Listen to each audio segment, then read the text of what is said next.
I'm Kim Ross. I'm the Executive Director of the Military Heritage Museum. And today I'm sitting with Bill Kreitz, who was a Marine. I've always known him to be a Marine, but he's actually a branch hopper. He started out in the Navy. So what happened? You went into the Navy and you didn't like it, and I guess it was a subsequent enlistment when you went into the Marine Corps? Yes, at that time it was kind of hard to find a job because a lot of people were getting out of the service at that time at the end of the war. And I really didn't like the Navy too much, and so me and a buddy of mine, we went to the Marine Corps and see if they were taking people in, and they said yes, so we joined the Marine Corps. That's great. Yeah. And then what were your duty assignments? Where'd you go first? First I went to boot camp. Yeah. Actually, and after I got out of boot camp, I was transferred to Guam, actually, and I spent 15 months on Guam for advanced training. And then Typhoon Allen blew our camp apart up there, and we went back to the States. That must have been quite an experience. Yeah. Lived through a typhoon. We were at Camp Pendleton, and I hadn't had any leave for 2 years, so I went home on leave. And that was in 1950. And when I was home on leave, that's when the Korean War hit, June 25th, 1950. And they were calling people back. We listened to the radio every day, and they were calling people from the Army and the Navy back. And I thought, gee whiz, I was home on a 30-day leave, and I hadn't had any leave for 2 years, you know. So this is when I met my beautiful wife. And when I walked in the door, the captain was standing in the entryway there with two of the other officers. He saw me coming in. He says, "We're going to Korea. You want to go with us?" He said, "I'll give you 5 minutes to make up your mind." Yeah, you had a choice? Yeah, I had a choice. Wow. So you were recon? Yes. Right. So well, I understand you were involved in the Battle of the Chosin Reservoir. Yes, ma'am. So tell us what that was like. Tell us what it was all about. Well, that was pretty bad. And we had both the weather against us and also the Chinese. There were 15,000 Allied troops that went up into the mountain there, and we were hit by 120,000 Chinese. And with the weather dropping down to 40 below zero, and the one night, the little town that I was at, it dropped to 60 below zero with wind gusts at 39 miles an hour. The wind chill factor figured out to 125 below zero. I can't imagine that. Oh, it was terrible. Right. And the gear, I mean, did you have the kind of gear it took to stay warm? Not enough gear, no. Yeah. They didn't have the right stuff until the following year. Wow. Yeah. So. Oh, great. And the Chinese like to fight at night, and they always come blowing whistles and bugles and charging. There were so many of them, they went right through our machine gun fire. Wow. And we had hand-to-hand combat every night. Wow. For 2 weeks up there. Wow. Is that when you were injured? No, I didn't get injured there. Oh, okay. Well, I got frostbitten feet and hands, but I wasn't wounded. Okay. My wound I got on September 26th, just before we went into Seoul the first time. So.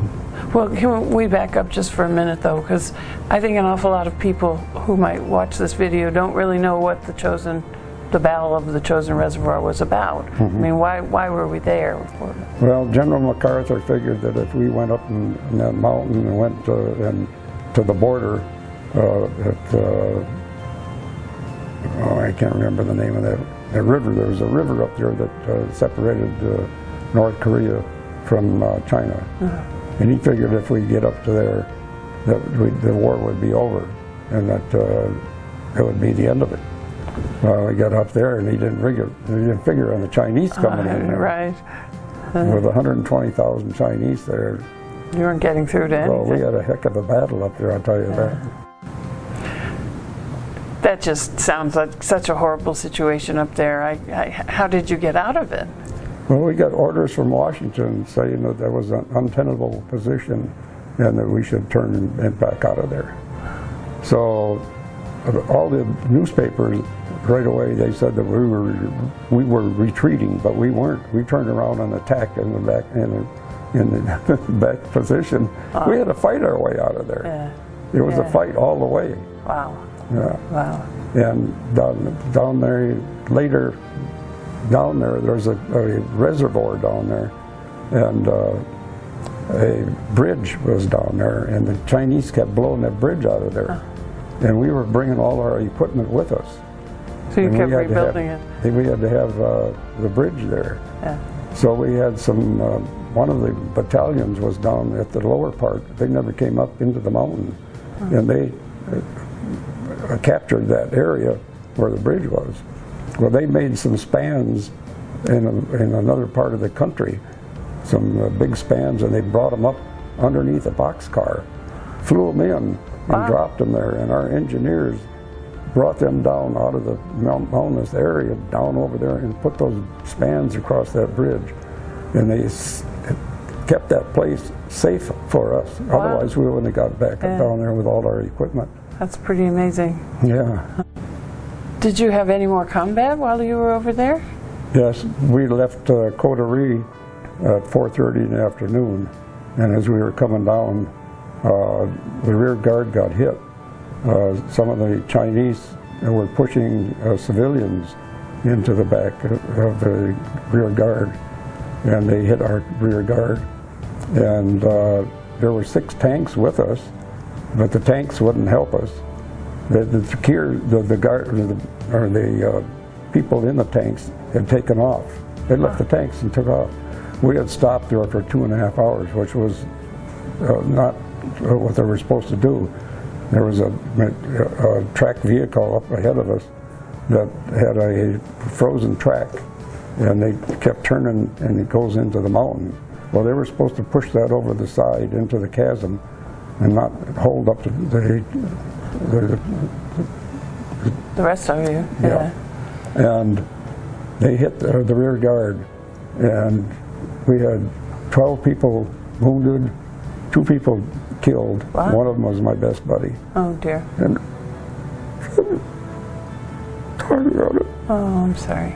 if they wouldn't have stopped that, we lost those 6 tanks because of that too. Wow. And the next day, we had our aircraft fly in there and destroy those tanks, so the enemy couldn't use them. And after that, that was our first platoon that was there with our commanding officer. They went forward through, and then the 3rd platoon took over the rear from the rest of the way down.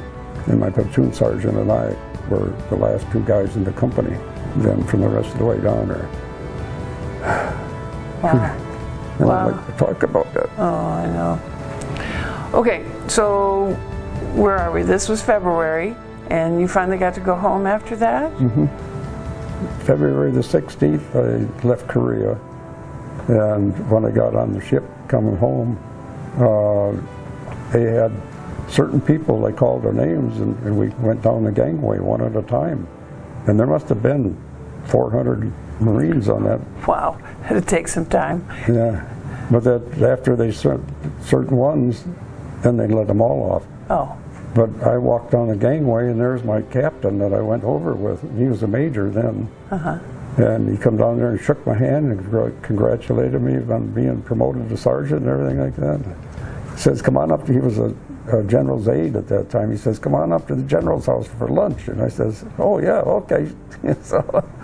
And then they took us over and put us on convertibles, and we had a parade down through town and everything. Wow. Give us the key to the city, and it was really something. I Wow. couldn't believe that. yeah. And then you had a 30-day leave. No, I only had 20 days that time. Oh, 20 days, Yeah. okay. All right. Yeah. And then when you got back, you still had time to do Oh yeah. your way in. Yeah. And then I went to Great Lakes Naval Training Station as a brig warden, and then my wife and I got married. My wife and I mean my little Dolly there. We got married Yeah. on September the 15th, 1951, Wow. and I was released August of 1952. Bill, thank you so much for sharing your story with us, and thank you for your service. Just the more I hear about Korea, it just sounds like such a horrible thing. But thank you so much. You're welcome. So this is one of a series of videos that the Military Heritage Museum is creating. Please check back again and watch another.